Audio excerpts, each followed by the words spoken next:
Hey guys, this is Dr. Sandy with another exciting video for you and your family and friends. Today we're going to go after that question that's been around for a long time. Chiropractic, physiotherapy, what's the difference? Are they similar, different? What's going on? So I think a lot of times these professions are kind of, seen in the same sentence. Oh, chiro, physio. And here's what I want to start with. First of all, obviously I'm a chiropractor. I love chiropractic. I don't know if you guys know this. My wife's actually a physio, so I have to say physios are good. But all joking aside, physiotherapists I think are great. I think chiropractic is great. I think physiotherapy is great. Um, I really think at the end of the day, when I look at all these health professions, we're just trying to help people.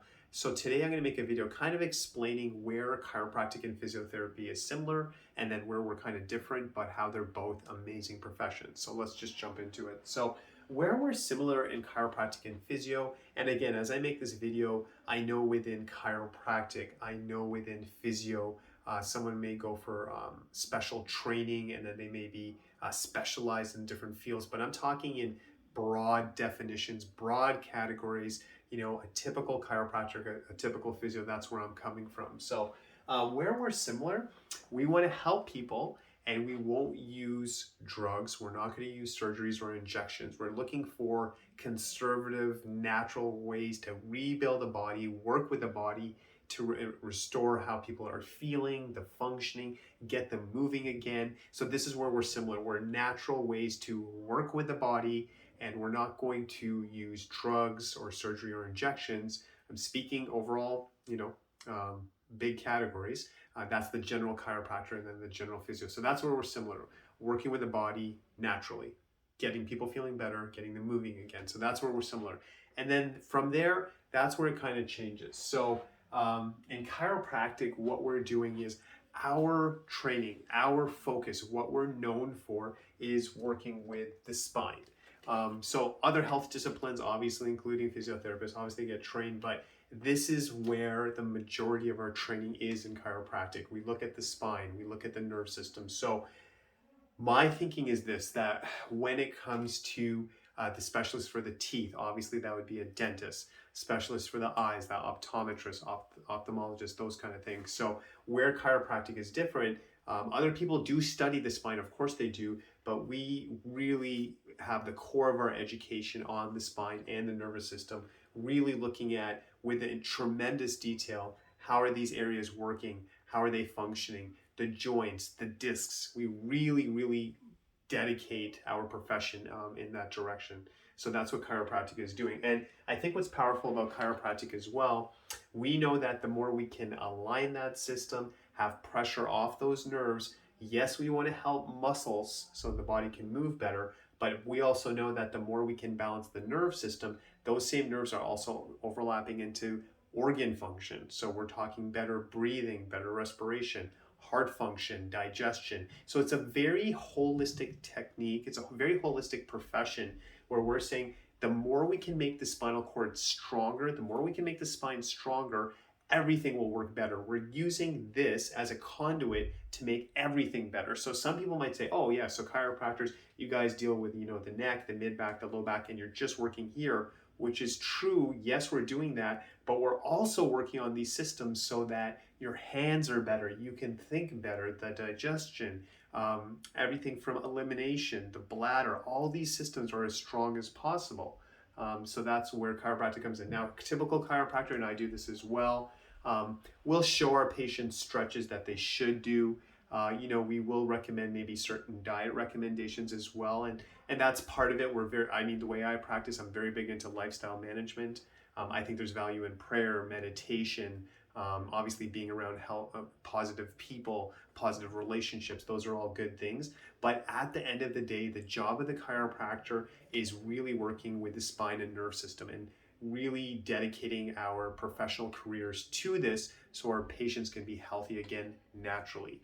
And do we need drugs sometimes? Do we need surgery sometimes? Do we need injections sometimes? I'll be the first guy to say, of course, if it's going to save someone, if you've done everything conservative and they're still obviously suffering and they need that help, I get it. But I just think they're just two different things. Like they may need that. Maybe they need that injection. They go for the surgery. But once they stabilize, the first thing they should do is have the spine checked, get it back in alignment, and help with the body to heal itself. So there's really no you need to do this or this. We're all required. We're all required. But obviously, if we can go natural, start natural, and then if there's challenges, we can look at something more stronger, other options, but always start natural. Now with physiotherapy, and again, I'm just kind of laying down some kind of basic guidelines. So when you go to a physiotherapist, they may work with you on certain exercise. They may use weights, resistance bands. A typical session can look like that. They may also use modalities. So they may use ultrasound, a TENS unit, electrical stim. They'll do different modalities if required, but they're restoring movement. And I'm kind of, again, speaking in a general sense, but it feels like in physio, there's more of an emphasis on the muscle groups, getting things moving, which is definitely valuable. Whereas chiropractic in its pure form is much more neurological based. It's much more nervous system based. That's our focus. So you can see they're kind of doing different things. And I'm going to go further than that. I think where physio really can shine as well is obviously post-surgery. So let's say someone just broke their leg, getting care for that. Let's say someone had to go through a surgery, a certain system wasn't working right and stuff, or maybe someone has severe breathing issues where there's like fluid in the lungs and they did an emergency procedure and now they're trying to get to breathing again. I think that's where physiotherapy would really do well. So it's almost like, if someone had a lot of health issues, it might look like a journey where they had to go to the hospital, they had a emergency procedure done, maybe they even had a hip fracture or something. So they had that surgery done. They have to learn initially to even move and walk again. So they work with the physio, and then the chiropractic would come in and say, okay, now that you're kind of getting more stable and you can at least move, now let's get you to a point where you're getting stronger and better. So it almost depends on that cycle where you are. And what I love about chiropractic is that not only let's get you aligned, let's get you feeling better. One thing I think that makes our profession great is we give our patients that option to say, okay, now that you're stabilized, now that you're feeling stronger, I'd like to give you that option to maintain this. Let's not wait for the body to fall apart and go from crisis to crisis to crisis. Let's actually, now that you feel so good, we don't need to see you as frequently, but let's maintain all that hard work. Just like, again, I've said this a lot of times when I look at dentistry.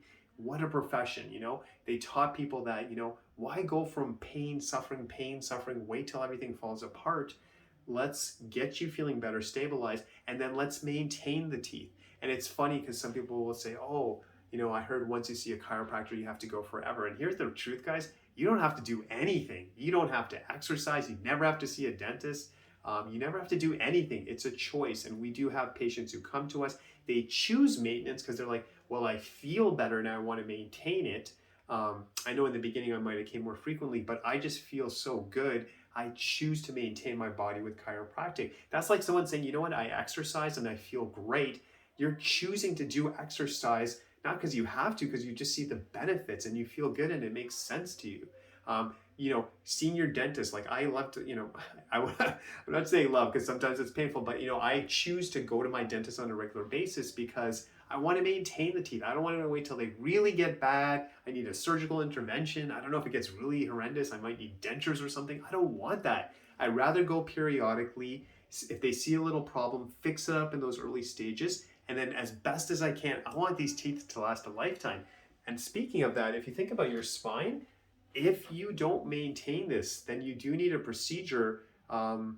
That's really complex. And most people, yes, there's a time and place for it. I think most people, if I interview them, would not want to get a surgery on the spine unless they absolutely had to. There was no choice. There's so much sophistication. It's a very delicate system. Surgery should be a last option for that. And the good thing with chiropractic is that if you are taking care of it on a regular basis, before those small issues turn into big issues and maintaining the spine, you can ensure as you get older that you can have things like arthritis under control. You have that freedom, you have that movement.